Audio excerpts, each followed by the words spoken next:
Now, back to where the action is. WICR.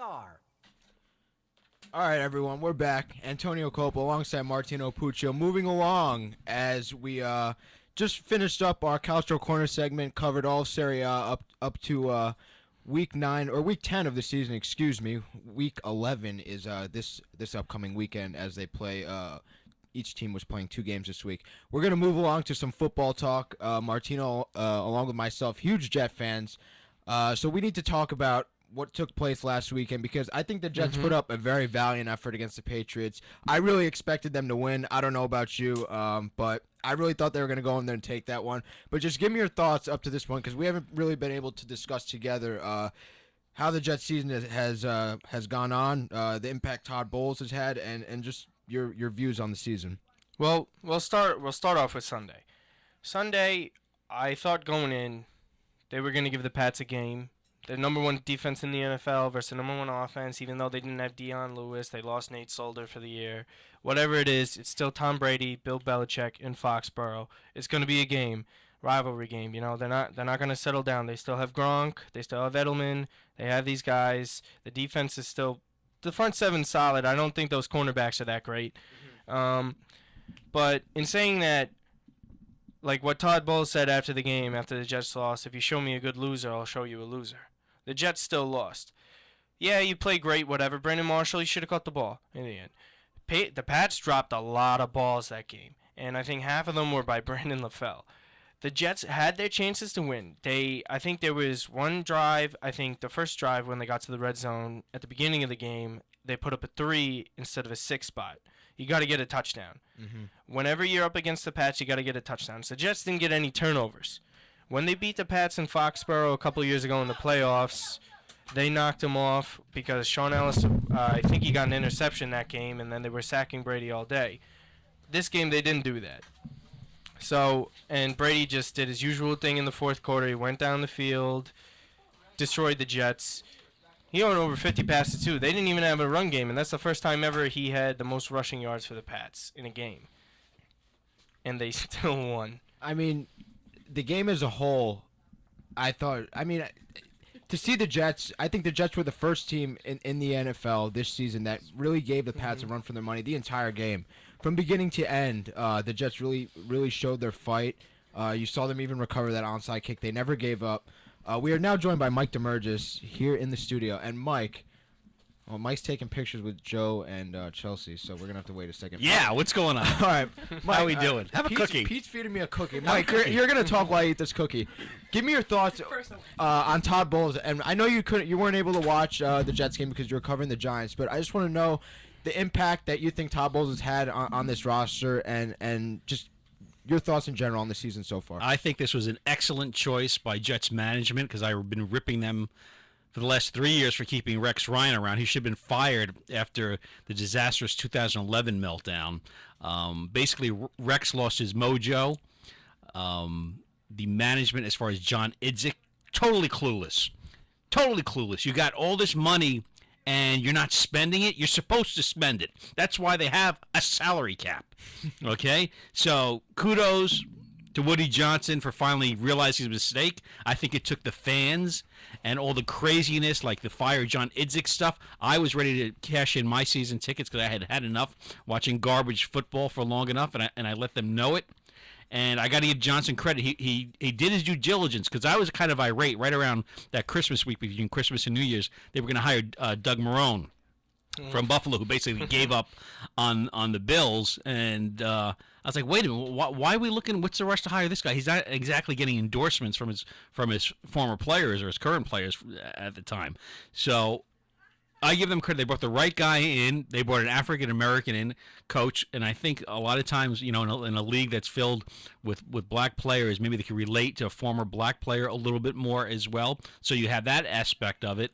And from what you've seen from his track record, Bowles, has a respect of his players, and I think he brought respect to the team because the Jets were a comic show. I was tired of seeing Rex Ryan go there and say, "Oh, this one's on me," or "We're burying this football." Let's be honest here. Rex Ryan, like his dad, is not a great head coach. Buddy Ryan was the same way, great defensive mind. Led the '85 Bears to the Super Bowl. He was an assistant on the Jets during Super Bowl III. As a head coach, he was a disaster. It was always the offense versus the defense. Things haven't changed, okay? Because the defense is always good with Rex, and the offense pretty much stunk. Kudos to him to get him to the AFC Championship twice, but the last 3 years were totally Thanks, a complete disaster. So things have moved on. Do I think the Jets are going to win a Super Bowl? No. Not until they get a quarterback. They're going to have to try and swing some kind of deal. Maybe a good quarterback like Drew Brees becomes available. If the Saints want some draft picks or something like that, they're going to have to get a better quarterback. And here's the bottom line with the New York Jets. Every year, they're not playing for the division. They're playing for one of two wild card spots because the Patriots have it wrapped up. They have it wrapped up. They're what the Yankees were in the 90s. I'll say this before we move on to discuss the quarterback situation that you just mentioned, because that's another very intriguing thing, especially when you have a roster like the Jets that seems like it's fit to win right now. But the biggest thing that stood out to me with Todd Bowles' just whole philosophy is the fact that you mentioned respect, the other side of it, accountability. Rex Ryan, you mentioned it, complete chaos in the locker room. It was Animal House. Didn't really have it was control Animal of House. what was going on. I mean, he let his players do whatever they want when they weren't in the building. And I think Todd Bowles is holding these guys accountable. You see him in the press conferences.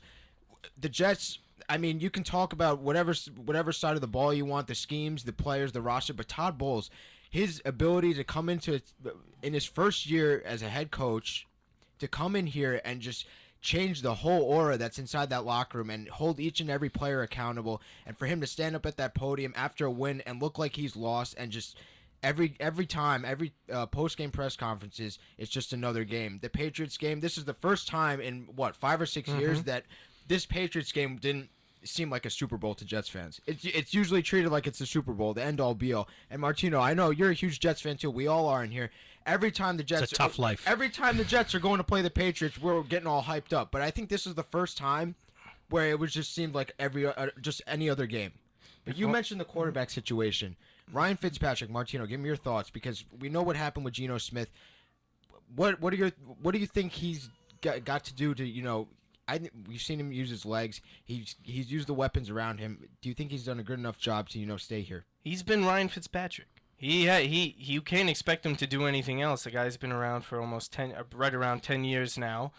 He's just Ryan Fitzpatrick. He doesn't have a deep ball. He's not going to be flashy. He's not going to make a ton of stupid mistakes like Geno or Mark Sanchez. He's just going to keep your team afloat and do well. I mean, he's doing well enough. He was familiar with Chan Gailey and his offense back in Buffalo. He's got weapons around him. He's doing okay. But in terms of a deep ball, he can't even throw a deep ball to save his life. The same thing when they were saying that they were going to possibly put in Geno Smith on that last play for a Hail Mary. But the good thing, like he was talking about, the difference between Rex and Todd Bowles is Todd Bowles was throw to the sidelines, go down the field, try and get closer. Don't go for a bomb to try and win the game and try and pull off a miracle. It's a whole different mindset, and it was a blessing in disguise that Geno got punched in the face. Yeah, that was the biggest thing for the Jets. When I heard Geno got punched out, I was so happy. I was so happy. And fans say, well, Geno could maybe do more than Fitzpatrick. I agree with that, but you know what? In 2000, the Ravens won a Super Bowl with Trent Dilfer, the quarterback. I saw that team. That was an incredible defense, definitely better than the current Jets defense. Of course, with Ed Reed, Ray Lewis, and Rod Woodson, incredible defense. However, they had Trent Dilfer quarterback, but that team could run the ball, much like this Jets team could run the ball. They had Shannon Sharp at tight end. The Jets don't have that, and they had special teams. So you can win with a mediocre quarterback. Look at in 2002. The Tampa Bay Bucks had a great defense, and they won with a mediocre quarterback in Brad Johnson as well. So it can be done. Could the Jets upset the Patriots in the playoffs if they play them again? I don't see why not. You look at the other teams, the Broncos, they don't scare me that much No, they don't as well. scare anybody. The Bengals, certainly a good defense, could get to Andy Dalton. You can't tell me they can't. I don't trust them. I don't know why Marvin Lewis is still around if he hasn't won a playoff game in this long. They keep on trying the same thing every year, and it's not working. It's good for them. You go off to a 6-0 start. The Ravens have looked awful. They were my Super Bowl pick. I look like a complete idiot. Gosh, I look like a sorry. complete idiot. Then you have the Browns, who were still the Browns, and then Roethlisberger got hurt. So it's looking good for them over there, but they definitely have a shot. I think they're going to sneak in and get a wild card. Here's the problem with the Jets. And to have a bye, a home field bye, is such a big thing in the NFL. The Jets have to go the long route because the Patriots are going to win the division, and that's and long before you guys have lived now with Tom Brady. Before Tom Brady, I had to live with Peyton Manning in the division. Before we had the current setup, I had to live with Jim Kelly in the division, and I had to live with Dan Marino in the division. So I've been watching the Jets defense get knocked around for 35 years. And we've had nothing but Hall of Fame quarterbacks in the AFC. So you talk about Dan Marino, Jim Kelly, Peyton Manning, and Tom Brady. Who's next? Who's going to come in the division next? Jimmy Garoppolo. But I hope he's wearing a Jets jersey, honestly. You mentioned the Drew Brees situation. Obviously, the Saints struggling. Sean Payton might not be there next year. The swirling rumors of the Chargers relocating. Will Phillip Rivers be on that roster next year? Because we all know he's all about his family. Yes, he might want to stay on the West Coast, but he's been adamant about not wanting to leave San Diego. So, I mean, where do the Jets go from here? Fitzpatrick has played nicely. He shows his smarts. He moves the ball with his feet as well. He can move the chains, running the ball if he has to. Shows that deceptive speed. But I mean, is this like a rental, Mike? Is this a rental quarterback? Yeah, it's a rental. How we're going to do it the year, how far Fitzpatrick can take them. And here's the thing about it, and this is why you see certain teams like the Colts, all their money's with the quarterback, and the Jets wouldn't have two corners that they have, or they wouldn't have a defense they had, or they wouldn't have Eric Decker and Brandon Marshall if they were spending $20 million a year on quarterback. So you're putting a team around a generic quarterback. If you want a superstar quarterback, you can't put the great team around him necessarily. And that's one thing in football that I think really has to change. There should be kind of like a quarterback salary that's not equal to the rest of your team. The USFL actually had it. You were allowed to spend money on 2 All-Pro players, and it didn't go against your salary cap.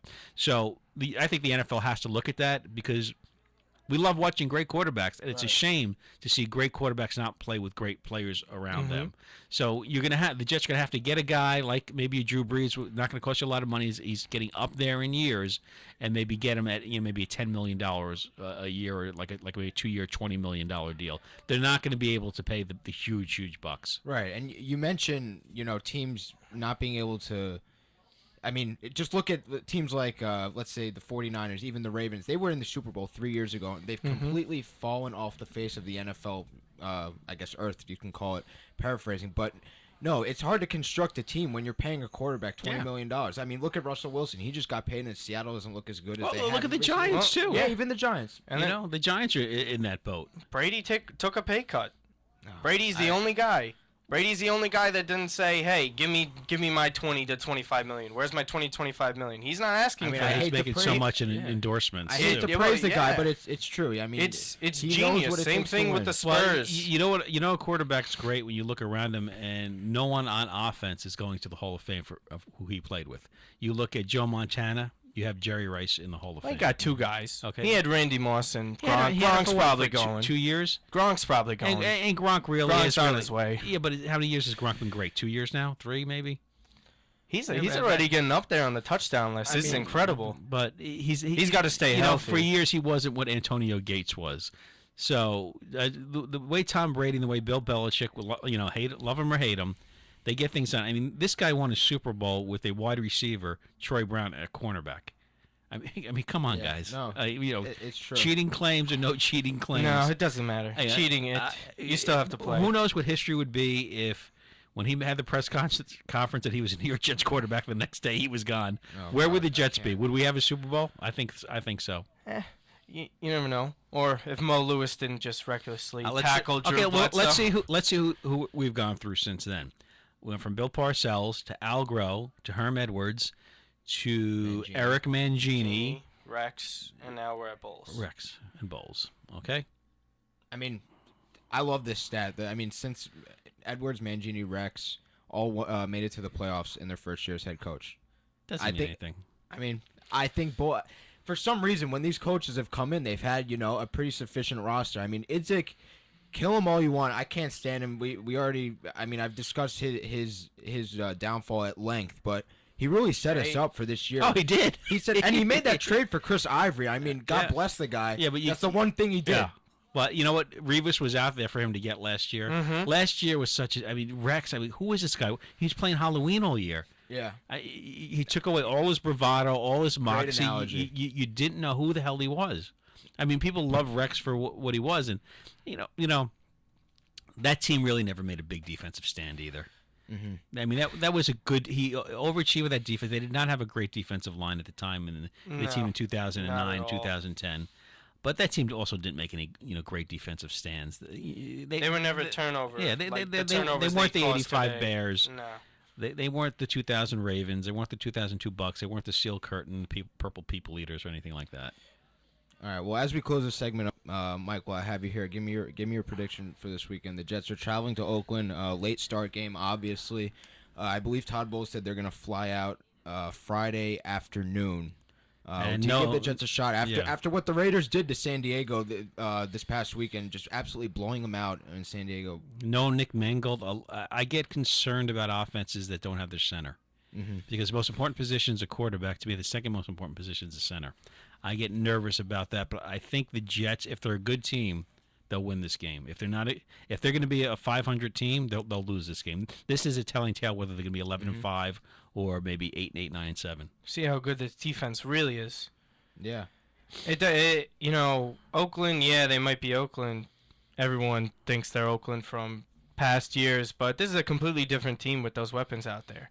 And they just can't sleep on them. A couple years ago, when they went to Oakland, they got smacked. Yeah, they had a lead in that game, too. A couple of years ago, they got smacked. And that was the demise of Rex's team that year. There it goes, right down the hole. It wasn't like the first year when Jamarcus Russell threw that pass and Revis picked it off with the one hand.